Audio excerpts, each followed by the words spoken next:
Joining us on the line is Andrew Mackay, who is indeed running for the CLP. Good morning to you, Andrew. Good morning, Katie. Thanks for having me. Sorry, mate, I think we pronounced your name wrong before. It's Mackay, like Crystal's hometown in Queensland. Yep, Mackay with the lowercase k, so that's not important. Good on you, mate. All right, 7 minutes. You ready to get started? Yep. Let's do it. All right, why did you decide to put your hand up to run? Well, Katie, I've always liked the motto that the standard you walk past is the standard you accept. That's why originally I got involved with Litchfield Council. That's why I got involved with Scouts NT when they were going through some financial issues. And that's why I put my hand up to run for the seat of Khoda. I'm sick of seeing the Labor government neglect the rural area, ignoring the issues and watching our quality of life slip away. Now, why do you think that you're the best person for the role based on your previous experience in the community or through the work that you do? Well, as your listeners will know, the rural area has a very unique way of life, and I believe it takes a local to fight for it. I've lived in the rural area for most of my life. This is my home. I went to Taminmin, I went to Gireen Primary School, I headed down south to uni, and then I came back because this is the best place to live in the country, if not the world, and I want to keep it that way. I'm invested in making sure the rural area isn't forgotten about and to make sure that we get our fair share. What do you see as being the biggest issues in the electorate? So over the last couple of months, and well, my entire life living here, I've been talking to people all over the electorate, from Fellows Road in Howard Springs to Stevens Roads out in Mackay to Monk Road in Acacia. And the issue time and time again is people are concerned about crime, and especially crime coming to the rural area. I'll give you a quick example. Just 2 days ago, I was talking to a bloke named Mark who's lived in Humpty Doo for 25 years now. For the first time this year, he went out and bought a padlock for his gate. He'd leave his house unlocked, he'd leave his gate unlocked, and he had no concerns, and now he's worried someone's going to come and steal his car. You know, that's just not good enough. We deserve better. People should feel safe. And I'm just watching this change happen in front of my eyes. Now, asking all the candidates, do you live in the electorate? It sounds like you do. Absolutely, Katie. I grew up just north of the Arnhem Highway, and I now live in Humpty Doo with my beautiful partner, Mel. I hope she's listening, just south of the Arnhem Highway. Now, we've got a few listener questions to get through. One from Jerry Wood. I like to call him the godfather of the rural area. Now, he wants to know, do our candidates support the 500 large suburban blocks, those blocks shown in the final draft of the Humpty Doo Activity Centre as proposed by the Planning Commission? And do you think that this many large suburban blocks will affect negatively the amenity and character of the rural area? I've known Jerry for a number of years, and I was actually on the Scouts board with him for a while there. To me, with Humpty Doo in the township there's already very small blocks. Now, I don't support having a suburbia around Humpty Doo, but I think 1 2-acre blocks in the right area without any impact on local existing residents will be sustainable. And there's no forcing people to subdivide. And that's something that some people have some misconceptions about. We're never going to force somebody to subdivide their block unless they want to. And we're not going to put people somewhere where there isn't the infrastructure and the services to support them. All right, another listener question. Do you support the incorporation of Mackay into Litchfield Council boundaries? Well, as a representative on Litchfield Council up until a week ago, I actually fought hard to make sure Mackay wasn't included in Litchfield Council. We've had multiple discussions with different departments and ministers over the years.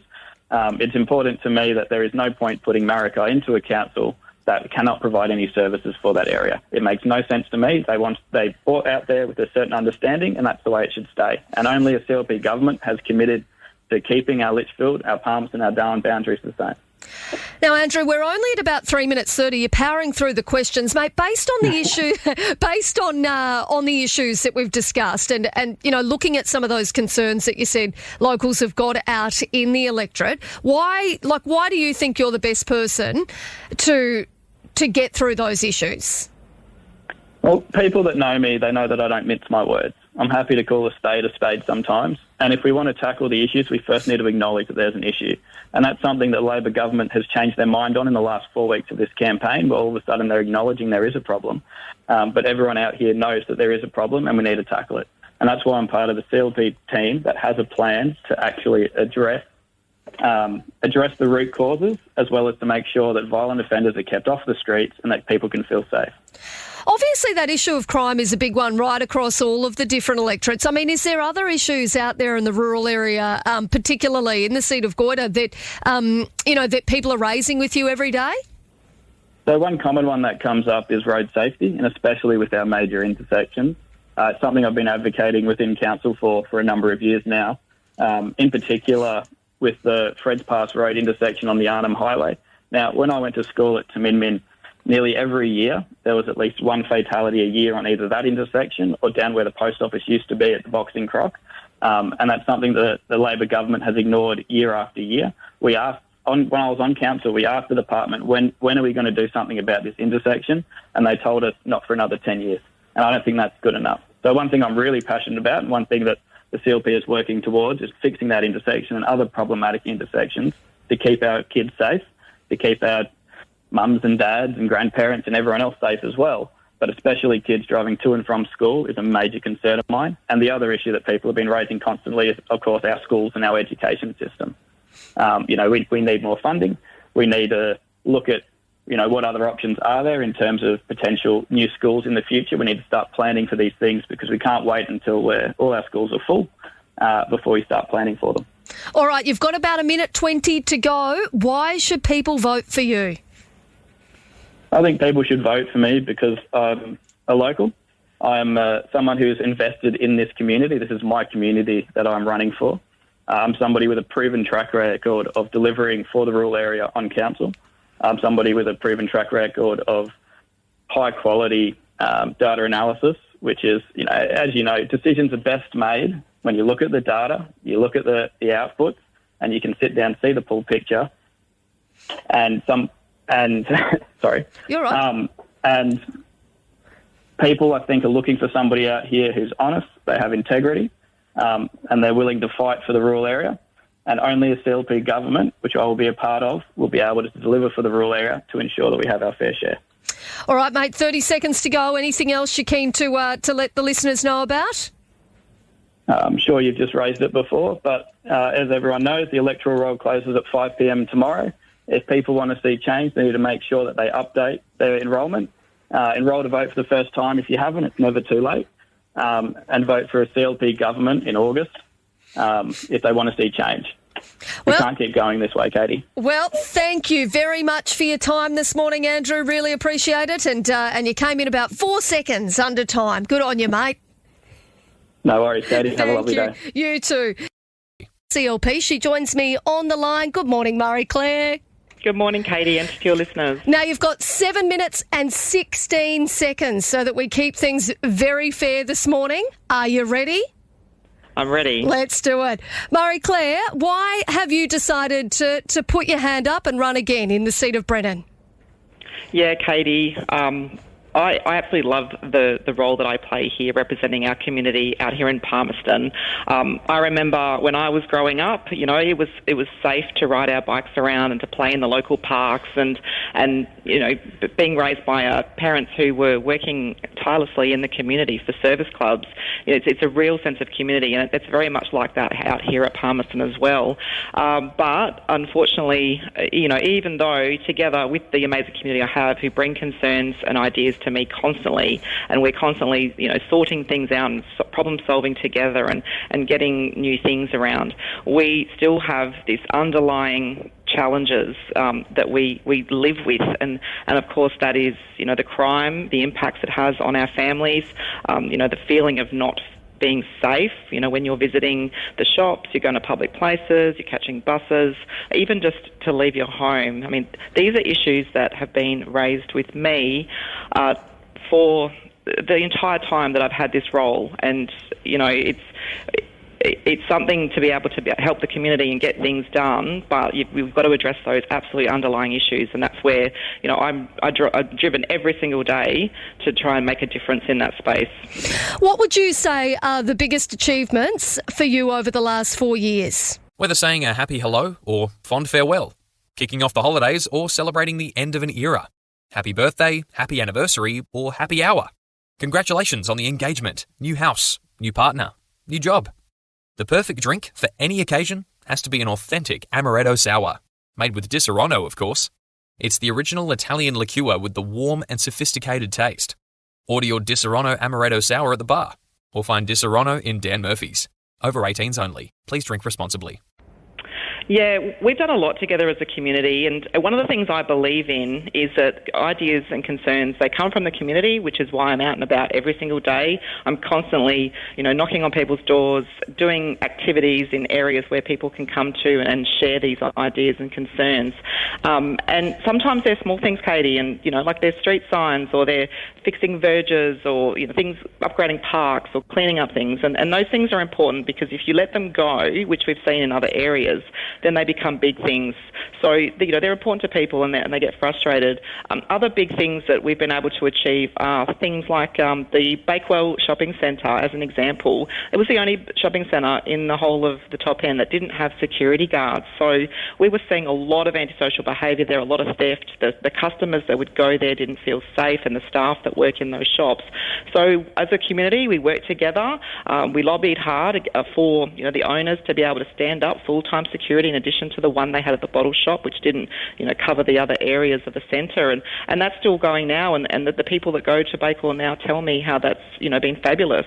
Other examples are things like the Rosebery Mini Mart, the little shopping complex we have there. For a long time, it started to be really dreary, and it needed new footpaths, it needed new garden beds, it needed graffiti painted, and I worked with the owners and had the help of the community to make sure that we could make that to look like a nice place to work if you work there, or of course visit there, because there's a few little shops there. And it's those kinds of things that they are important to people out here. We want to have a nice community. We want to be proud of what we've got. And so in addition to things like the bigger issues that they have, like crime and feeling safe, which of course me and my team have been fighting to change legislation and to strengthen the laws, and every opportunity in media and Parliament, we are banging that drum to try and get the current government to see that out of everything they're doing and all the money they're investing, unless they change the laws, things are going to continue to be the same. And what happens is the offenders are the ones that get away with it, and it's the people who live in Palmerston out here who are the ones that they feel like the criminals being locked in their own homes because they don't want to go anywhere. Marie-Clare, one of the other questions that we've been asked by our listeners to ask you and Tony this morning is can I please ask both potential members what they're going to do about the itinerants camping around Palmerston?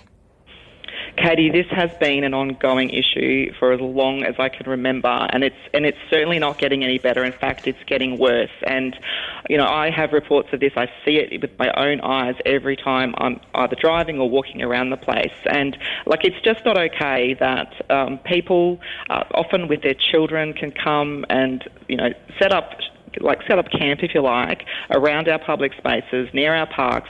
What we find is that those people are more often than not drinking in those public places, and of course that's where the issues really start. They not only leave rubbish everywhere, they abuse people as they walk past. All you want to do is take your kids to play in the park, and we can't even do that here in Palmerston because there's a lot of times where these people that are sleeping. I have worked with police, with council, with our organisations to try and get these people moved on. But do you know what, Katie? It doesn't work because the laws aren't there to be able to deal with the problem drinking when it occurs. And so the people go up and speak to the families that live there, and then they just walk away because there's no powers to be able to deal with it. And there's nowhere for these people to go. It's okay to say that we should do more things out bush and get them out there, but a lot of these families don't want to be out bush. They want to be living in town. We don't have sufficient housing for them to live. We don't have sufficient services which are functioning effectively enough to be able to deal with these issues. And that is why I fight so hard to change the laws, to be able to invest in root causes of these issues. Why are they there in the first place? Where can we get them to live? We need to work together to do that. And so far, we've just seen it get worse and not better. Marie-Clare, just over a minute to go. I want to ask you, the Maldon Oval, it's something, I know it's not in your electorate, but it's something we've been speaking quite a bit about, the impact to sporting clubs on not being able to use it. What should the CLP be doing, and what would the CLP do? Whether saying a happy hello or fond farewell, kicking off the holidays or celebrating the end of an era, happy birthday, happy anniversary or happy hour. Congratulations on the engagement, new house, new partner, new job. The perfect drink for any occasion has to be an authentic amaretto sour, made with Disaronno, of course. It's the original Italian liqueur with the warm and sophisticated taste. Order your Disaronno Amaretto Sour at the bar, or find Disaronno in Dan Murphy's. Over 18s only. Please drink responsibly. Katie, this has been an ongoing issue, and I mean, for as long as I can remember as well, the club reports to me and other local members about how the grass never gets watered. It's a bureaucratic nightmare, that's what it is. We've got all these different areas of government that are supposed to be responsible, and they just pass the buck around.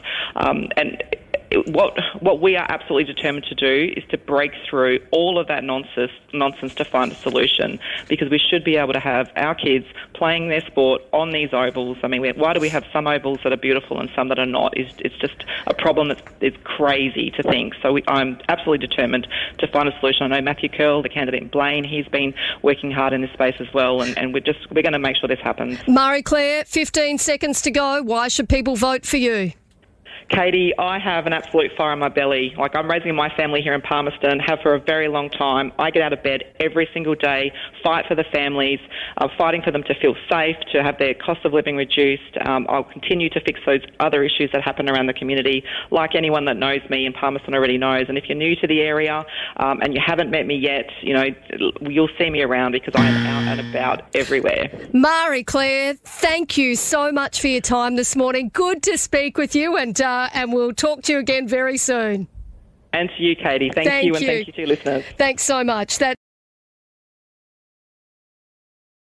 For Fong Lim, Tanzil Rahman. Good morning to you, Tanzil. Good morning, Katie. How are you? Yeah, really good. Lovely to have you on the show now. You've got 7 minutes and a series of questions. Are you ready to get started? Let's do it, Katie. All right. Tanzil, why did you decide to put your hand up to run for the seat of Fong Lim? So, Katie, I think the Territory needs problem solvers in Parliament, people with professional skills and real-world experience to help get the Territory back on track socially and economically. I think we all know and feel, those of us that have lived here for a long time, that the Territory is in, not great social and economic shape. And frankly speaking, without some fundamental change of direction, things are only going to get a lot worse. We all know our economy is undeniably the worst performing in the country, and that's just not going to change until we can restore confidence to investors and businesses and people in the Territory that the NT economy is going to be better managed. So, look, in a nutshell, I decided it was time to try and help and, basically put up or shut up. And Tanzil, why do you think that you're the best person for the role based on, maybe previous jobs that you've had or experience throughout the community and through the work that you've done? Yeah, sure. Look, I was lucky enough to be raised here under a really strong and stable and sensible CLP government, which gave me a fantastic public education, a lovely housing commission home to grow up in, excellent healthcare and infrastructure that actually got built. And, that all gave me the chance to succeed in life. And as a function of that, I did well in school, and I went to the University of Sydney, which is where I did my economics degree and my law degree and my music degree. And then luckily got an opportunity on a scholarship to also go and do a PhD at the University of Oxford. And when I was at Oxford, I researched competitiveness in the global market for skilled migrants. My area of professional expertise is advising governments, private sector institutions, multinationals about how to grow populations and grow skilled workforce. And so I decided to come back to the Territory to try and help with that problem. And so I initially came back here to work with the government. And then after a while, I realised that, frankly speaking, I needed a strong advantage to be able to help problem solve from. And so as a result, put my hand up to be pre-selected by the CLP. Tanzil, someone's been in contact with us and said, how can people sort of trust you running for the CLP? They believe that you had put your hand up to run for Labor as well. Is that correct? No, that's not entirely true, Katie, but you can't correct all falsehoods. It is true that I joined the Labor Party last year for 2 months, from November until January this year. And I did so because I wanted to work with the government of the day to see if I could help problem solve. But what I discovered very quickly was that Territory Labor, sadly, doesn't have much interest in new people or new ideas or facing problems in the Territory anymore. And so, it just became a pointless exercise. I resigned and I reached out to the CLP and I asked them, look, I'd like to be involved. Is this going to be a problem? And to their credit, they were welcoming of me. Now, what do you see as being the biggest issues in the electorate of Fong Lim? Look, the issues are the same across the territory in the sense that we all are hearing about crime and the cost of living because there's such acute problems now. But more generally, across Stuart Park, the Narrows, Woolmer, Bayview, Berrimah, Northcrest, you get a consistent message about the absence of opportunity here. People just don't have the preconditions to succeed anymore in the territory, and that's why so many of them report wanting to leave. We know that's the case. I mean, the territory I grew up in, Katie, was a place where you wanted to be able to afford a Luxor, pay your rent or your mortgage, and not get stabbed. And frankly, we had a laid-back, pretty good lifestyle. And those fundamentals are just not getting addressed at the moment. So, until we can restore some confidence to our parliament, to our economy, the territory is going to be in bad shape. Well, and based on those issues, why do you think that you're best placed to work on them or to get stuck into them and fix them? Look, I can honestly say I'm offering more economic muscle than, a lot of people have been able to offer in Parliament for a long time. And I can steer us in partnership with my CLP colleagues towards responsible fiscal management. I mean, because you just can't have a 250,000 person declining population and $12 billion of debt and so little to show for it. So, we will work towards creating a sustainable economic growth model where we save money, make money and stop wasting money, not just think about how to spend it the whole time. Now, in terms of some of the local issues, do you support St Vinny's moving out of the electorate? Absolutely, but I supported moving permanently and durably somewhere, not temporarily being relocated prior to an election, which is exactly what's happening right now. The fact is, until we find a permanent, sensible place for those services to be offered, Stuart Park can't be redeveloped or improved. So, yes, I hope we'll find a permanent place to put it. But Labor has squandered the opportunity to fix that problem over the last 4 years, despite promising to do so at the last election.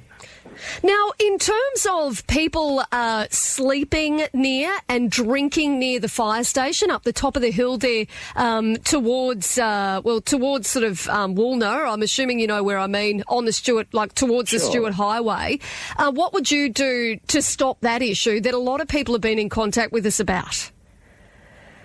Katie, the issues socioeconomic dysfunction-wise are commonplace across the territory, not just in Woolmer. They're in Woodruff with cars on fire. It doesn't matter which issue we're talking about.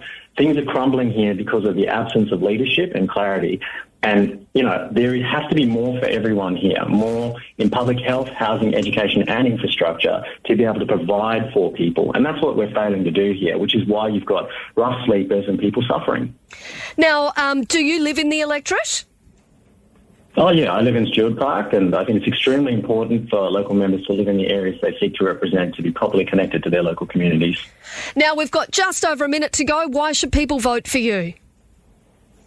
Look, people should vote for me because I'm interested in problem solving for the benefit of the NT, and because I'm a kid from Karama who grew up here and went to school here and understands the place. And, I want to ensure you and your family have access to the same opportunities to succeed that I received here in the past. And those things are only going to be able to be provided if we can rebuild the economy under the CLP government. About 30 seconds to go, Tanzil. Anything else you'd like to add? Katie, I can't miss my chance. It's Darwin Festival time, so if anyone needs a break from politics and would rather hear me sing or play some saxophones, I'm going to make my own modest contribution to entertainment this week by doing some live jazz gigs in the Fongling electorate. So if anyone's free, pop down to Frying Nemo on Friday, or the 1 Mile Brewery on Saturday, or Dana Beach Yacht Club on Sunday. Well, Tanzil, good to speak with you this morning. Tanzil Rahman, the CLP candidate. Thanks very much for having a chat with us as part of our Meet the Candidates series. No worries, Candy. Thanks so much for your time. Thank you. Well, if you have just joined us this morning, we are meeting the candidates in Fanny Bay, and joining me live on the line right now is the CLP candidate for Fanny Bay, Laurie Zio. Good morning to you. Hi, Katie. How are you? Yeah, really good. Great to have you on the show. Now, Laurie, because we've got a few listener questions for each of our candidates today, you've got 7 minutes 40. Are you ready to get started? Sure am. Let's do it. Laurie, why did you decide to put your hand up to run? So basically, I just decided that I didn't want to be somebody who sat on the sidelines and consistently complained about the state of the territory anymore. My family and I moved to Alice Springs when I was young. I was 14. And even as a young teenager, I quickly realised that that was the best move that they could have made for my future. And I absolutely loved being a Territorian. But fast forward 30 years later, been here 30 years now, I'm married. I've been married for nearly 22 years. I have 3 amazingly talented and beautiful children. And I've travelled the territory with my work, with the education sector, and also with my husband's work as a police officer. We've seen been involved in and seen so many amazing things over the years. But when breaking, stolen cars, smashed windows, physical, verbal and sexual assaults in public are normalised and almost expected in our lives, the reality really is that Territorians raising their families here simply can't say that moving to the Territory was the best move that they could have made for their family. So for many families, it's been the worst decision they've made.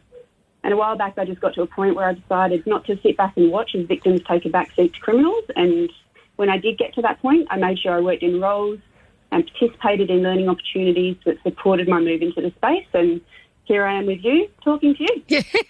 Now, Laurie, tell me, tell our listeners a bit more about your work experience and your work within the community and how you think that would help you in this role. There's nothing more important than feeling safe and protected in your home. Harvey Norman can help with an extensive range of connected security products, from DIY to full installed connected home security systems. Exclusive to Harvey Norman, the Eufy Security Indoor-Outdoor Security Kit includes a 4-pack of outdoor cameras, an indoor camera, plus 4 entry sensors. It's yours from $1,598, a saving of $400. Visit Harvey Norman, your home security experts in store, or shop online at hn.com.au.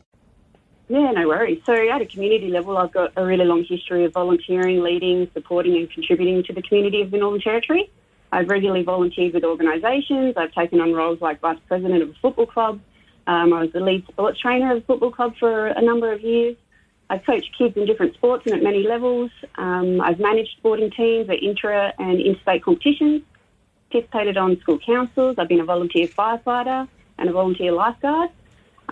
Professionally, I've got a long, diverse career that sort of spans across many fields over many years, like education, program and project development, human resources, been in logistics, construction, racing and gaming, years ago in hospitality and retail. And I've worked in and out of schools across territory for the last 20 years, or 25 years probably. Yeah. But by far my biggest work achievement is working in senior roles in the Department of Education. And I've continually found myself in roles that support schools, their operations and their staff. I'm an extremely hard worker, and I actually have a few key attributes that many listeners won't attribute to politicians. I'm open, honest, transparent and accountable for my actions. I'm really happy to put my hand up when I get things wrong, learn from my mistakes and ensure that I improve for future decisions. Now, Laurie, tell me, obviously out and about on the doors, what do you see as the biggest issues in the electorate? Well, number one is overwhelmingly, but really not surprisingly, crime, youth crime, personal safety and antisocial behaviour. I've had a story recently where a resident has been broken into 7 times over the last few months, and the last time she was on the phone with police while the offenders were still in her house, and she and her kids had to barricade themselves in a lockable room until police arrived at 10:30 the next morning. Another resident told me that her husband was knocked unconscious at the front of their house when he went to help a young person who had seemingly fallen off his bike. And as he was helping that child, another young person approached him from behind and hit him over the head, with what they think was a piece of steel. And he lay there unconscious while they ran into the yard and stole his children's bikes. That family is currently packing up their house and moving interstate. And on Monday just gone, a friend of mine's older sister who was holidaying here in Darwin, and she's a disabled pensioner, she went for a walk on her own while my friend was actually volunteering in the city. And she was assaulted at the end of the Smith Street Mall in broad daylight at 1:30 in the afternoon. And she's now gone back to her hometown and has made it very clear that she never wants to return to Darwin. There's been CCTV put up in Sunny Bay shops, but since that installation there continues to be break-ins at the shops. And these horrifics continue to go on and on. Number 2 for the electorate seems to be the ever-increasing cost of living. Families are really sacrificing essential lifestyle behaviours to make ends meet. They're missing out on things like sport, which we know have many, many benefits for everybody. And number 3 would have to be the ripple effect on crime and business. Business keep on getting told by government to increase their site security because the root cause of crime is not being addressed by the government. Laurie, we're at about 4 minutes 30. A question from a listener, Michael, who lives in Parap. He wants to know from all of the candidates from the parties, are you going to continue the TPS security in the Parap area? There's nothing more important than feeling safe and protected in your home. Harvey Norman can help with an extensive range of connected security products, from DIY to full installed connected home security systems. Exclusive to Harvey Norman, the Eufy Security Indoor-Outdoor Security Kit includes a 4-pack of outdoor cameras, an indoor camera, plus 4 entry sensors. It's yours from $1,598, a saving of $400. Visit Harvey Norman, your home security experts in store, or shop online at hn.com.au. I absolutely support the continuation of that service. We're definitely not at a position now where we can remove that service for the residents. Another listener question in terms of zoning in the gardens. So Sue is questioning an issue with residents, particularly those in the gardens, is rezoning of community purpose land for private development and profit, particularly the CP land known as the Pints Club adjoining the George Brown Botanic Gardens. It'd be good to hear the views of the candidates and their parties about this issue. Yeah, sure. So I'm absolutely pro-development. I believe that we need to develop the territory to make sure that we keep pulling people in and we create jobs, all that sort of stuff. I also believe that we need to make sure that developments need to be suitable for the areas that they're proposed for. I'm absolutely committed to working with the community in the gardens to make sure that any development that goes in on that space is suited to the area. It suits the land, the infrastructure, the roads, all that sort of stuff. It suits the environment, and I'm absolutely committed to working with them and making sure that we get everybody happy. Another one, St Vinny's moving into Coconut Grove. Do you support that move? No, I don't. I don't support that move. I believe that the Labor government failed to act earlier to support St Vinny's in their move, and that was a last-minute decision that has impacted a lot of members, specifically in the Coconut Grove area. Now, I want to ask you, why do you think you're the best person for the role? Well, I'd like to think I'm a candidate and a person that reflects and represents people of the electorate. I'm not special. I don't claim to be the smartest person in the room or the absolute best person for the role. I'm simply passionate enough about the territory to put my hand up. What I do have is, apart from the things that I've already mentioned, is really good listening skills and the ability to identify and include the smartest people in the room in any policy decisions that we make. I have real-life working experience with the community and the government to achieve outcomes that improve our territory, and I have bravery and commitment to have a go. Most people that know me know that I have really strong morals, values and ethics. I'm a huge advocate for all of our frontline services and the staff that work in that space, and I will absolutely fight to the death to work towards making their lives easier. I have really high levels of emotional intelligence and common sense, and I can get along with all stakeholders to ensure the best outcome is achieved. And I think for way too long now, people in the territory have been spoken at by their elected members. But people that have met me whilst door knocking will know that I'm a strong listener. I don't believe people just want to hear the sound of my voice. Territorians want their voices heard. So I can ensure the people of Fanny Bay, but if I get the opportunity to have the absolute privilege to represent them, they can be assured that the first thing I will do is listen to them. Well, Laurie, that is time. I really appreciate you having a chat with me this morning. Good to speak with you. Thank you so much. Have a great day. You too. That's Laurie Zio there, who is indeed running for the CLP.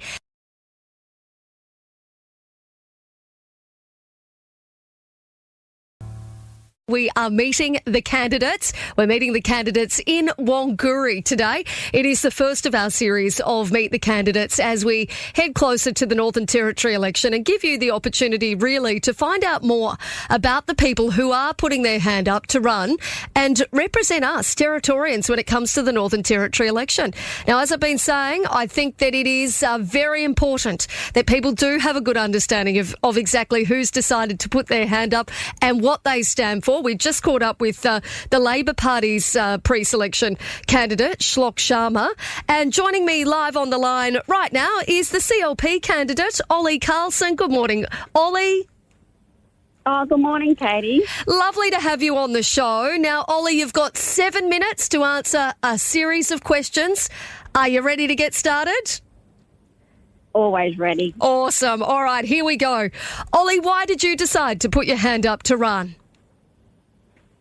Well, Katie, this is not something that's just occurred overnight. This has been happening, and I've been wanting to do something for the community for a number of years now, because I've lived here for, the last 19 years in the electorate. I bought my first house here And people are talking to me about law and order and the crime and the economy. So I decided to run for the Country Liberals Party because we need a change here in Wongery. It's tired now with the Labor government, and we actually need a new face, a new person who's passionate about the electorate and passionate about the community and the safety and the economy. And Oly, why do you think that you're the best person for the role based on your previous experience in the community or through your work? Yeah, well, Katie, I've actually worked over 26 years in the finance industry, and 25 of those were actually at the Commonwealth Bank. So I've helped many people with financial difficulties and understanding their needs, listening to them, and able to resolve those concerns. So I've had probably the longest apprenticeship for this role, and I believe I am the best candidate because I'm able to resolve those issues for them. And same in the community. We've been here for 19 years. This was our first house and we decided to live here. We've been immersed in the community. We're up at the local park every day, talking to our neighbours and the surrounding community members. And everybody wants someone to stand up and be that person that's going to actually advocate for them and get things done. Oly, what do you see as being the biggest issues in the electorate of Wongery? Well, the normal issues and the current issues are obviously the crime. Each night there's obviously something on our Facebook pages. Someone's had their car stolen or their house broken into. Crime's a big issue. This is actually now affecting everyone's lifestyle and the economy. Cost of living has risen. House insurances, car insurances are increasing. Their lifestyle. People have to change their movements. Parents now have to drive their children to school because it's not safe to catch the buses. It's not safe to even just stand out in the bus stops. So, we need a change in Wongery. We need a team that's actually ready to do the work, and the CLP is ready to do that. And why do you feel that you're best placed to try to get stuck into those issues?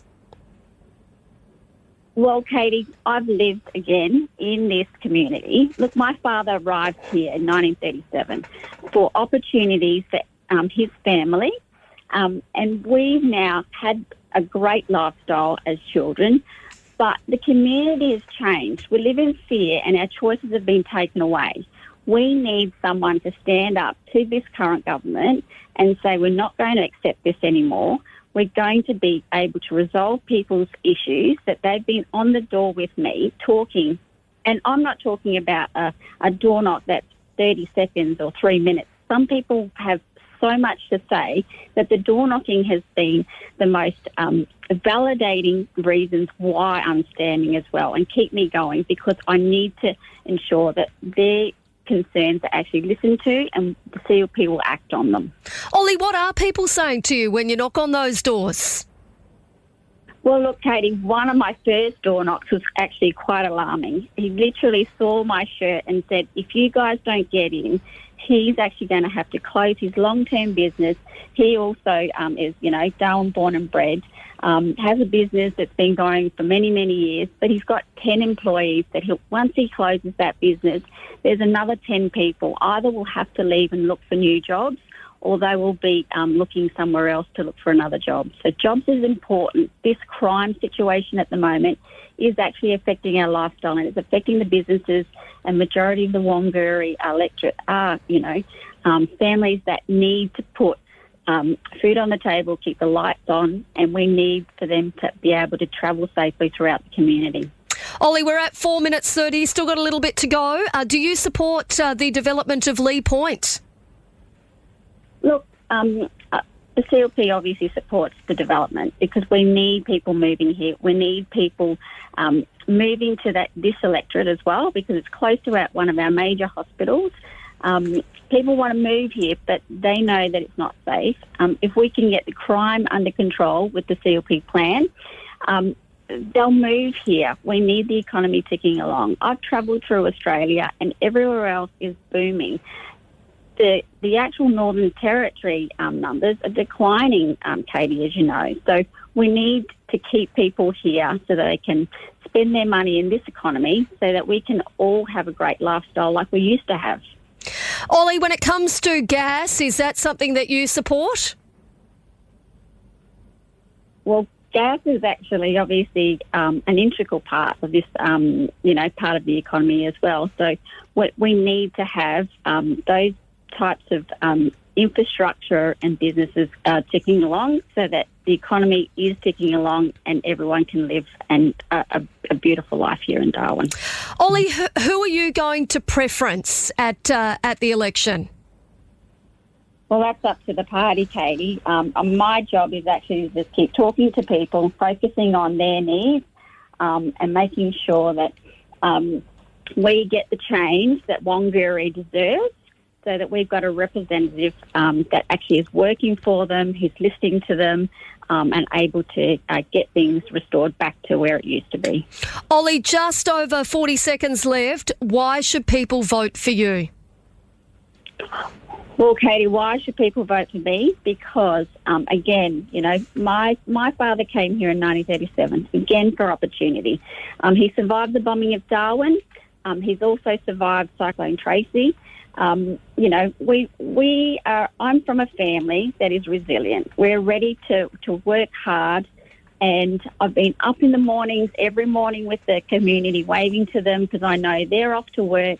I'm ready to work. And, with my financial planning background, I'm also able to help people with all those cost of living issues as well. Oh, well, Oly, you're just in time there. That is the 7-minute mark. Lovely to speak with you this morning. Lovely to meet you on air. Excellent. Thanks, Katie. Thank you. Listening.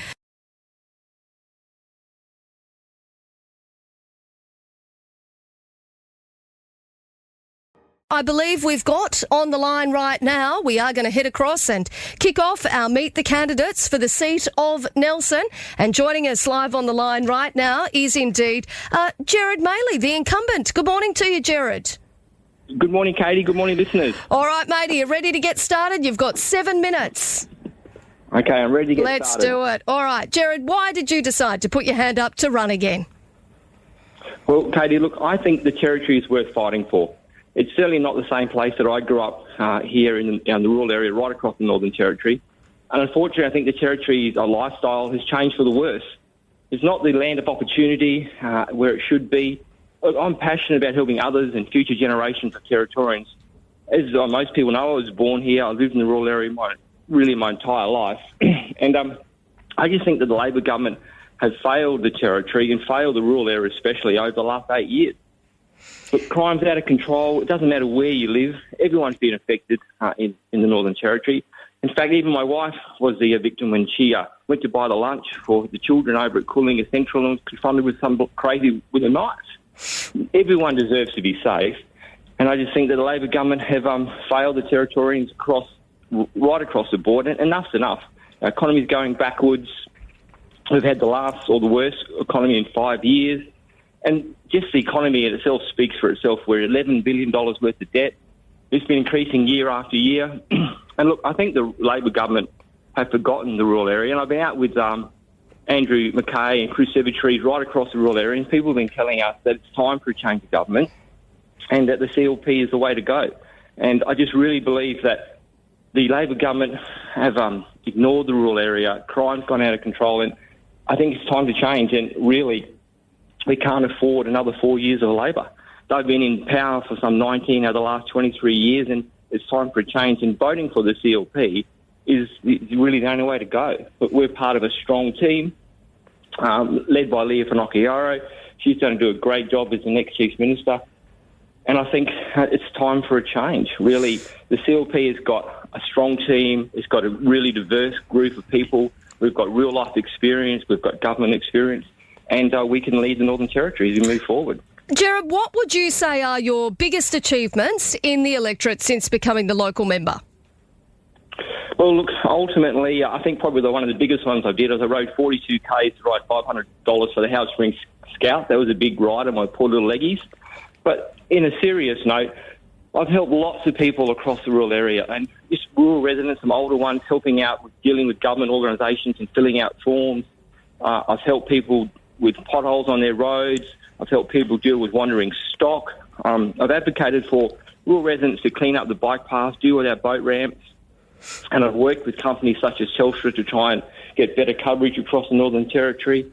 And look, the CLP is committed to fixing the Northern Territory if we're lucky enough to get into power. We're going to put some lights in Norfield Oval so the AFL team can train under lights and play under lights over there.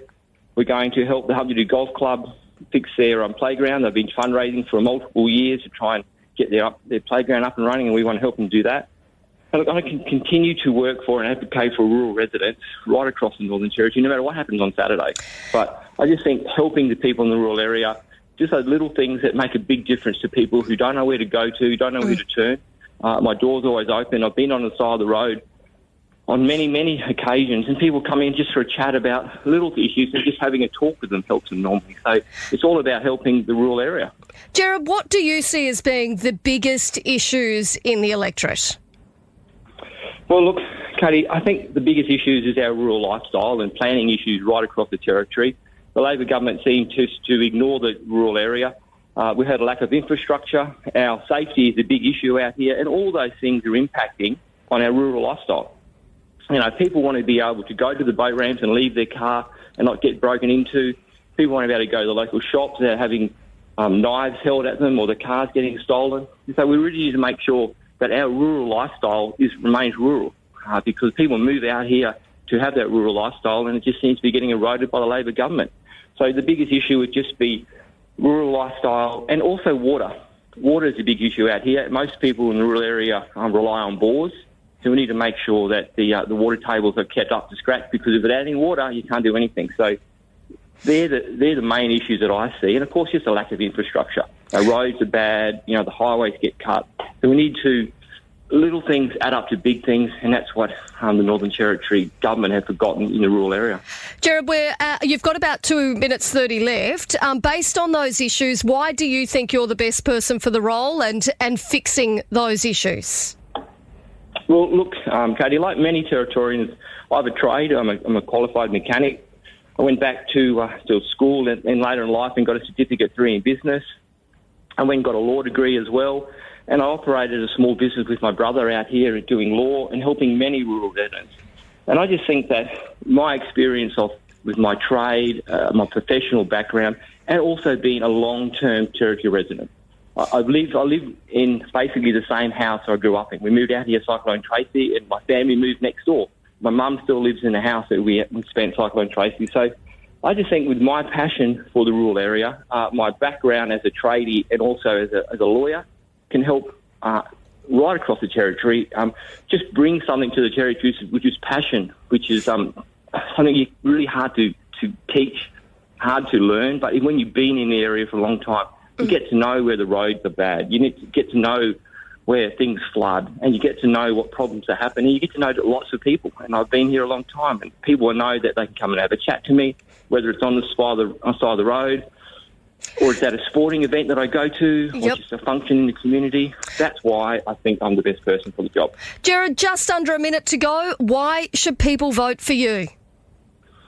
Well, look, I'm a passionate rural person, and I really care about the rural area, and I care about people's rights and make sure they have access to water, and we have and maintain our rural lifestyle. I've lived here a long time, and I just really think that the government has forgotten the rural area. And importantly, I'm part of a CLP team. We are a strong team. We've got a strong leader. And together as a team at the seat of government, where we can actually make decisions that will affect the rural area, that is important. Without that access to that government table, we are just sitting in the back crying and whinging. I want to make a difference, and I think being part of the team is a really, really big advantage. Our team is strong. We've got people from all walks of life, and it'll make a massive difference to the Northern Territory if the CLP are voting on Sunday. Well, Gerard, you're just on time, 7 minutes and 2 seconds. Thank you very much for your time this morning, and we'll catch up with you again soon. Thank you. Bye. Thank you. He's candidate for Port Darwin, Robyn Cahill. Good morning to you, Robyn. Oh, good morning, Katie, and good morning to everybody who's listening. Robyn, we've got 7 minutes. Are you ready to get started? Absolutely. All right. Why did you decide to put your hand up to run for the seat of Port Darwin? Katie, I moved to the Territory 30 years ago, and when I got here, 6.5 months pregnant, And within a really short space of time, I got offered 4 full-time jobs, which just blew my mind because it wouldn't have happened anywhere else in the country. And I found this place that was just so forward-thinking and so full of excitement and opportunities for every single person who lived here. It was a place of growth and prosperity. It was a safe place to raise your kids. For the first time in my young son's 6 years of life, I felt really comfortable letting him walk to school without having to hold his hand the whole way. And I was like, this is just such an amazing place. And I fell in love, and that's why I'm here 30 years later. But sadly, I don't find that place anymore. I can't recognise that place. I'm finding a place now where people are scared to leave their homes, and people are scared to say what they feel needs to happen to improve the place. A place where people won't even put their kids on buses, let alone let them walk to school. And I figured, look, I can sit on the sidelines and I can keep talking about how terrible this is, or I can put my hand up and go, you know what? I believe I have what it takes to make a difference, and I absolutely know the CLP team is the team to make that difference, and that's why I put my hand up. Well, why do you think you're the best person for the role based on your previous jobs or previous experience in the community and through the work that you've done? I feel very privileged to have had the opportunities I've had over the last 30 years here in the Territory. And what it's given me, aside from a very deep connection to the Territory, is very real-world experience across a range of different areas. So I've worked in small business. I successfully rang the Darwin Private Hospital for a number of years. I worked with government for a period of time where I was able to actually run territory-wide services very successfully. I've run multi-million-dollar businesses. I've managed staffs in excess of 300 to 400 people. I've also had that experience where you struggle every day to know that tomorrow you can afford to open your doors and you can afford to pay your staff and you can afford to pay your bills. So I bring to the table something that I think has been lacking in the Labor government, and that's a real understanding and a real track record of what it takes to make this place work. And I just know that the team that I have, that I'm working with together, all have similar skill sets in different areas. So experience in finance, experience in education. So that's what makes me the right candidate. And more importantly than anything, I live every day with our community in Port Darwin. I know what we're facing and I know what we have to do to get things moving in the right direction. What do you see as the biggest issues in the electorate?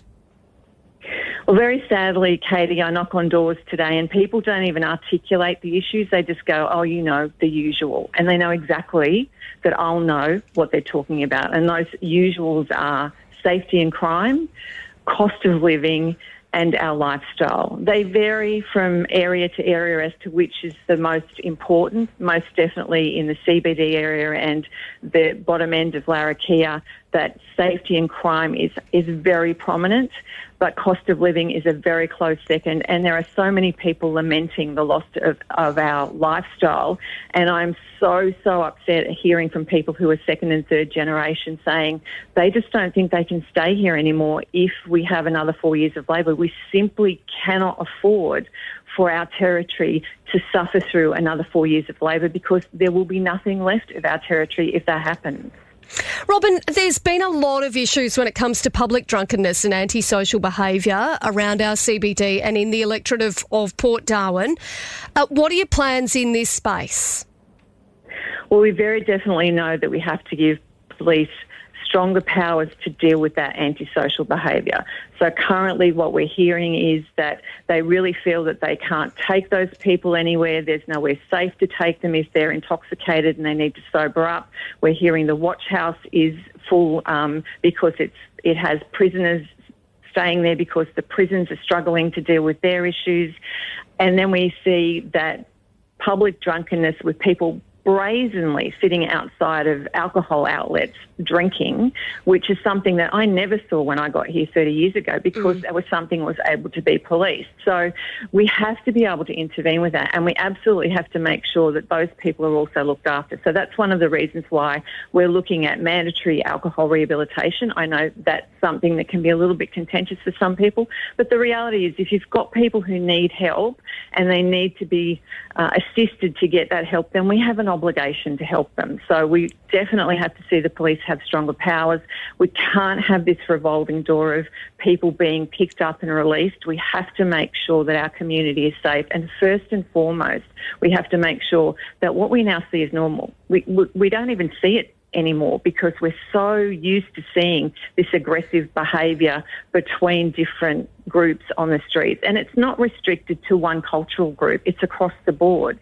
We just have to make sure that everybody knows that they can be safe, that people who need help are going to get it, and that people who break the rules are held accountable, and there are consequences for that. Robyn, a quick one. We're asking all the candidates, do you live in the electorate? Absolutely. I have lived here for the last 8 years. I love living in this electorate. I love the fact that I can go out my front door, walk down the street, find these amazing places that we can visit. I can go shopping at Woolworths across the road. I don't have to drive. It's a great incentive to keep fit and keep healthy. And I love that I'm always out and about in the business area. Like, I shop locally. That's my thing. I buy what I buy locally. I know most of the shop owners and the business owners, and it's such a privilege to live in this community because it's such a strong community-spirited place, and we really have an obligation to work with our community to bring it back to what it was. Robyn, 30 seconds. Why should people vote for you? Well, they should vote for me because when I look at them in the eye, they know that I know what they're dealing with. And most importantly, I am part of an incredibly strong team that is the only team that has what it takes to change the trajectory of the Northern Territory. We have a plan, we have solutions, we know what we're going to need to do to rebuild our economy, to restore our lifestyle and to reduce crime. And I'm so, so proud to be part of that team. Robyn, right on time, 7 minutes. Thank you very much. You know, I'm a good clock watcher. You know that. Robyn, good to speak to you this morning. Thanks so much for having a chat with us as part of our Meet the Candidates series. Oh, thank you, Katie, and thank you for the opportunity to talk to our community. It's so important that we're able to get out there and talk to them and let them know what's doing. No worries at all. Thank you. Joining me on the line right now from the CLP, it is Matthew Kerle. Good morning to you, Matthew. Morning, Katie. How are you going? Good morning to your listeners. Really good. Now, we've got about 7 minutes to get through a series of questions. Are you ready? I'm ready. Let's do it. All right, Matt, why did you decide to put your hand up to run again? So this is my home, Katie. So Mum and Dad moved up to the NT for work back in the 50s. They settled on a farm outside Batchelor. I remember my brother buying his first home in Malden, off the plan. They had to clear the scrub and build his house when he had his second child. My sister lived in Grey for nearly 15 years. I've been connected to Palmerston for a long time. It all started for me back in the 2017 crime crisis when you couldn't drive around Palmerston without seeing, smashed and stolen cars abandoned on the side of the road. And the final straw for me was when a mate of mine was packing to go on a work trip to Alice. And as you do, forgot to lock the back door one night, got up in the morning, his car keys were gone, his wallet was gone, his wife's purse and wedding rings were gone, and out the front his car was gone. So that family, who are very dear friends of ours, they were turned upside down for weeks on end because they had, his car and her car and kids to get around, and they had back to one car for weeks on end just because a couple of young criminals decided to go for a joyride one night. And the thing is, I'm not someone who can just stand by and complain. Like a lot of people were complaining and comments on Facebook, but I'm the sort of person that if something's wrong and I can do something about it, I want to put my hand up, I want to get in there, I want to try and fix it, I want to do something. So that's why I put my hand up in 2020, but unfortunately since then, nothing's really changed. In fact, it's gotten worse. So we don't have a lot of time, but last night I was on Emery Avenue because people were messaging me and just long story short, there's a low-level riot that was going on. So I went there and checked it out, and I was shocked, Katie. I was shocked by what I saw. There was what was alleged to be a stolen vehicle doing burnouts up and down the street. There was just constant fights. One of the people living there called 000, was on hold for 5 minutes, couldn't get through. Finally got through, logged a job. Half an hour, 40 minutes later when I left, still no police. And Our police are doing a fantastic job. They're brilliant. I've got a lot of constituents who are police. They are just swamped, and they don't feel that they're supported by this government. So I'm putting my hand up because the problem we have is a failed government that isn't serving the needs of Territorians. It isn't listening. The only way that anything will change is if we change the government. Matthew, why do you think you're the best person for the role then, based on your previous work experience or work that you've done in the community? Thanks. So my background is I got a Bachelor in Computer Science from Northern Territory University back in 2004. So I've worked as a software engineer, a team lead and a project manager building large, complex systems for various, for the Northern Territory government. So any public servants listening, I've worked on MyHR, and everyone uses MyHR every week. So I also grew up on a farm outside Bachelor. That was the family business. It was a small business. Money was always tight. How I earned my pocket money when I was a kid, my dad would get two 44-gallon drums, and if I filled them all the way up with chicken manure, then I'd get $5. So, and that would go down on the mango trees. So that was how I earned my pocket money when I was a kid. Money was tight. I learned the value of a dollar and not spending money that I didn't have. And I'm not afraid to get in and get my hands dirty fixing things. I've also been involved in youth and community groups for 20 years as a youth leader, and then I spent 7 years working as a gymnastics coach for Darwin Gymnastics Club.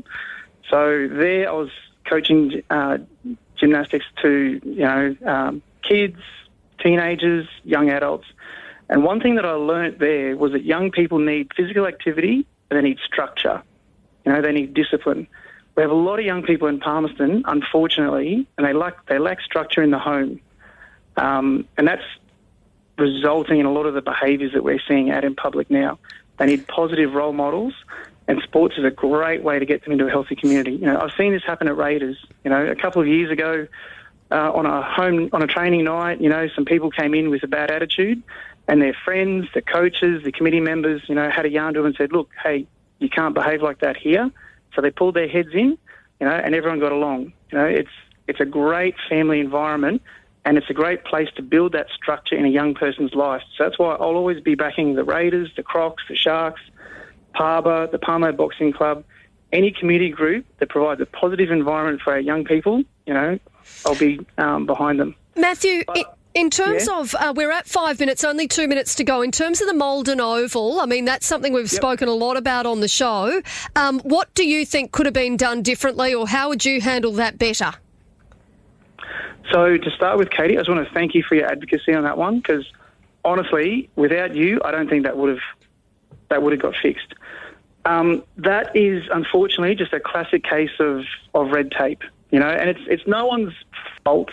The creation of this problem is no one's fault. It's just ovals belong to schools, sports club comes along, the assets are managed by one agency and coordinated by another. But the problem is you need a champion, you need someone to cut through the red tape and make sure that things happen. Because unfortunately, when something, is everyone's responsibility, it's no one's responsibility. So if I'd been in there, and I think Marie-Clare had in previous years been, working hard to try and get that resolved. If I'd been in there, I would have been working with the departments and following up and making sure that things were resolved in a timely manner. Matthew, 1 minute to go. Why should people vote for you? Look, Katie, I give a shit.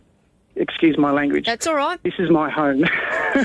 This is my home, right? Like, the amount of doors I've door knocked, the stories that people tell me, it breaks my heart. Right? It's not acceptable. It's not acceptable that people who've got to get up at 6 o'clock in the morning, have a low-level riot going on outside their house, have stolen cars, doing burnouts, that senior citizens are getting their homes invaded, and suffering long-term trauma. The people are afraid to let their kids outside of their front gate because of the broken glass and, and the things that they might encounter. If the people of Blaine will put their faith in me, I promise to be a champion for them, for the people of Woodruff, Maldon and Bellarmac, and I'll be working hard every day for them, the same way I've been working hard for the last, 10 months, 3 years really, 4 years. Well, Matthew, we have run out of time. I really appreciate you having a chat with us this morning. All the best. Thank you very much, Katie. Cheers. Thank you.